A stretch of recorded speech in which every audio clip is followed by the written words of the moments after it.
नमस्कार, जय श्री कृष्णा। स्वागत है आप सभी का आपके चरण कुंडली शास्त्र में। मैं हूं आपका साथी एस्ट्रोलॉजर रतन सिंह। आज मैं आपके लिए लेके आया हूं मासिक राशिफल। जी हां, 1 नवंबर से 30 नवंबर के बीच में ग्रहों की युतियां, ग्रहों का गोचर आपकी राशि के ऊपर क्या प्रभाव डालने वाला है, किसकी बदलेगी किस्मत और किसका होगा बेड़ा पार, किसके जीवन में संकट बढ़ने वाले हैं, ऐसे ही तमाम सवालों के जवाब मैं आपके लिए लेकर आया हूं। और इस राशिफल के अंदर आज मैं आपको एक बताने जा रहा हूं महा उपाय, जिससे आपके जीवन की समस्याएं, परेशानियां बहुत जल्दी दूर हो जाएंगी। वृषभ राशि वालों के लिए, आप लोगों के लिए एक अच्छी खबर यह है कि आपके जो राशिश हैं शुक्र महाराज, वो अब तक आपके पंचम भाव के अंदर नीच अवस्था में बैठे हुए थे, जो कि अब अपनी स्व राशि के अंदर गोचर कर चुके हैं, करने वाले हैं। या यूं कहें 2 नवंबर को शुक्र महाराज अपनी स्व राशि तुला के अंदर प्रवेश कर जाएंगे। लेकिन जी हां, लेकिन शुक्र महाराज रहेंगे आपके छठे भाव में ही।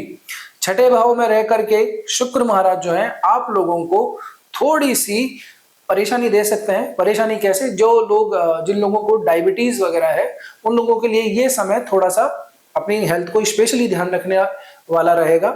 और इस मौसम के अभी थोड़ा सा ध्यान रखिए, क्योंकि त्वचा से संबंधित कोई दाग धब्बे, मुहासे, कील वगैरह इस तरह की चीजें भी आपको हो सकती है।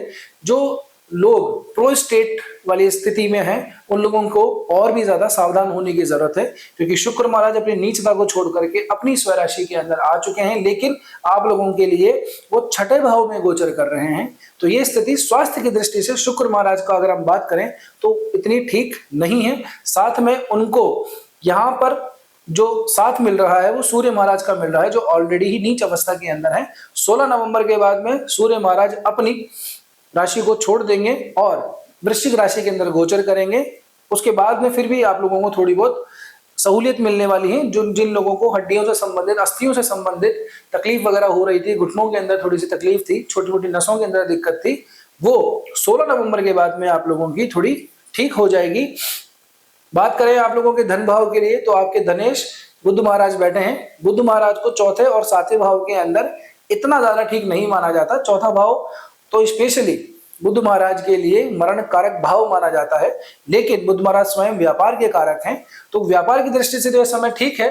लेकिन अगर हम बात करें अभी, तो आप लोगों के लिए बुध महाराज अभी 9 तारीख की रात को 12:30 बजे, यानी कि इसलिए मैंने यहाँ पे 9 और 10 तारीख लिखा हुआ है, तो रात के 12:30 बजे के बाद में बुध महाराज वक्री हो जाएंगे। जी हाँ, वक्री का मतलब है कि बुध महाराज एक तरीके से रिवर्स गियर के अंदर चलते हुए प्रतीत होंगे।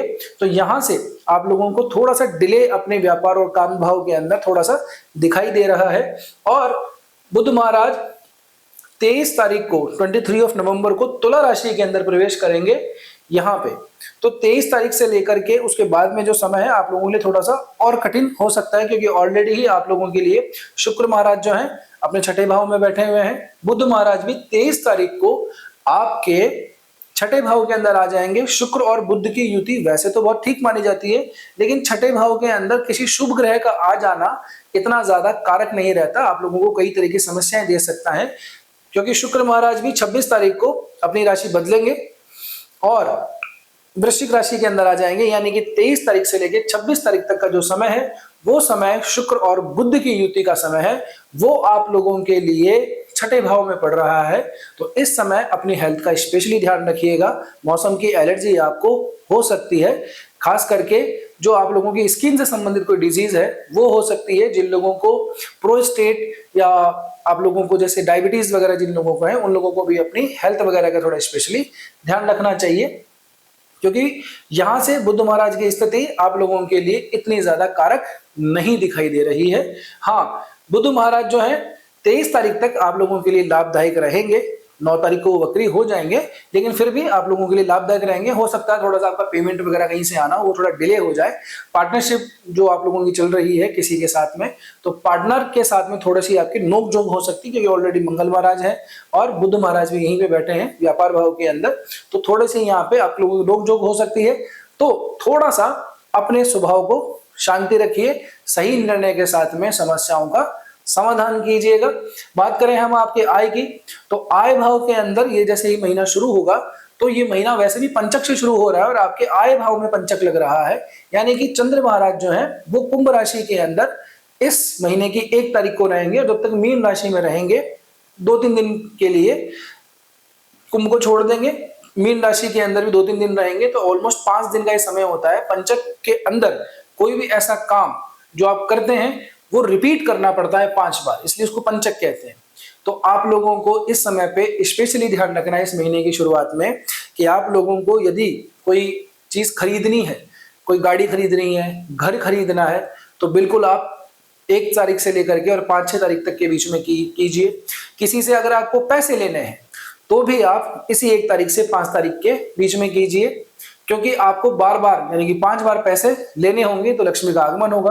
किसी को देना है पेमेंट तो थोड़ा डिले कर दीजिए, क्योंकि आपको बार बार पेमेंट देना पड़ेगा।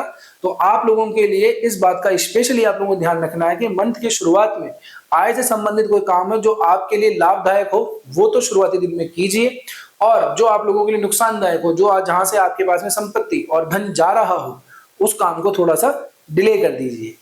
जी हाँ, बात करें व्यापार की तो व्यापार भाव के मैंने आपको बताया ही है कि आपके जो मंगल महाराज हैं व्यापार भाव के मालिक बने हुए हैं, बुध की यहाँ पे उनके साथ में युति बनी हुई है जो आप लोगों के लिए लाभदायक है। लेकिन एक बात यह है कि इस महीने की शुरुआत में ही मंगल महाराज जो हैं वो अस्त हो जाएंगे। जी हाँ, तो जिन लोगों की पार्टनर के साथ में बन नहीं रही थी, खटपट हो रही थी, उन लोगों के लिए समय ठीक है। लेकिन जो लोग कुछ नया व्यापार करने का सोच रहे थे, मंगल जिनकी कुंडली में कारक ग्रह बना हुआ है, उन लोगों के लिए ये समय थोड़ा ठीक नहीं कह सकते, क्योंकि अगले 6 महीने तक मंगल महाराज अस्त ही रहेंगे। जी हाँ, बात करें आप लोगों के लिए प्रेम संबंधों की तो प्रेम संबंध का मालिक भी शुक्र बनता है, सॉरी बुध ही बनता है, क्षमा कीजिएगा। तो बुध महाराज आपके विवाह सब भाव के अंदर बैठे हुए हैं, तो जिस व्यक्ति से आप प्रेम करते हैं उसके साथ में आप लोगों का विवाह होना पूरी तरह से संभव बता रहा है। जी हाँ, तो प्रेम संबंध के लिए यह समय आपके लिए बहुत बढ़िया है। सप्तम का मालिक सप्तम भाव में बैठा हुआ है, पंचम का मालिक सप्तम में बैठा हुआ है, तो पंचमेश और सप्तमेश की ये जो युति है ये आप लोगों के लिए प्रेम विवाह के योग लेके आ रही है। और ये यदि आप अपने किसी साथी को प्रपोज वगैरह करना चाहते हैं तो जरूर आप लोगों को इंतजार नहीं करना चाहिए, 23 तारीख से पहले आप लोगों को उनको प्रपोज कर देना चाहिए। और मैं तो ये कहूंगा कि 9 तारीख से पहले ही कर लीजिएगा। जी हाँ, क्योंकि 9 तारीख के बाद में बुध महाराज वक्री हो जाएंगे। वक्री होने से थोड़ा सा रिजल्ट के अंदर डिले आएगा, तो आप लोगों को अपने प्रेम का इजहार जल्द से जल्द कर देना चाहिए।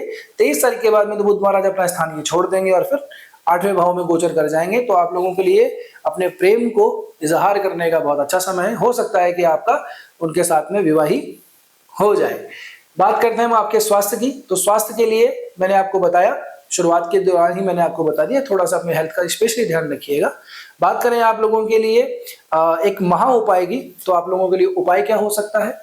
आप लोगों को उपाय करना है शुक्र से संबंधित, अपने राशि से संबंधित। क्या उपाय करना है आपको? आप लोगों को छोटा सा एक काम करना है। आप लोग पूर्णिमा का जो तिथि आएगी उस तिथि के दिन थोड़ा सा आप खीर बनाइएगा घर में, और उसे अपने जहां से भी आपको चंद्रमा की रोशनी दिखाई देती है, अपने घर पे, अपनी छत पे, अपनी फ्लैट पे, वहां पे उसको रख दीजिएगा और सुबह उसे भगवान श्री कृष्ण को भोग लगा लीजिएगा।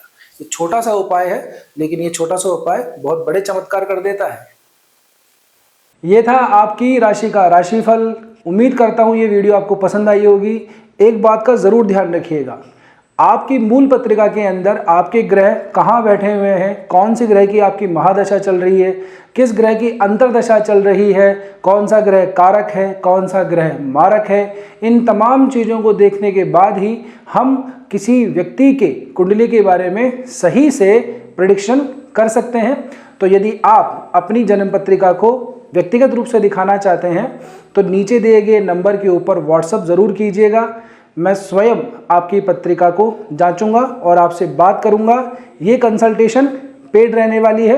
वीडियो पसंद आया हो तो ज़रूर लाइक कीजिएगा, शेयर कीजिएगा, अपने परिवार वालों के साथ, अपने दोस्तों के साथ में शेयर करना इसे बिल्कुल भी ना भूलिएगा। जय श्री कृष्णा, जय श्री राधे।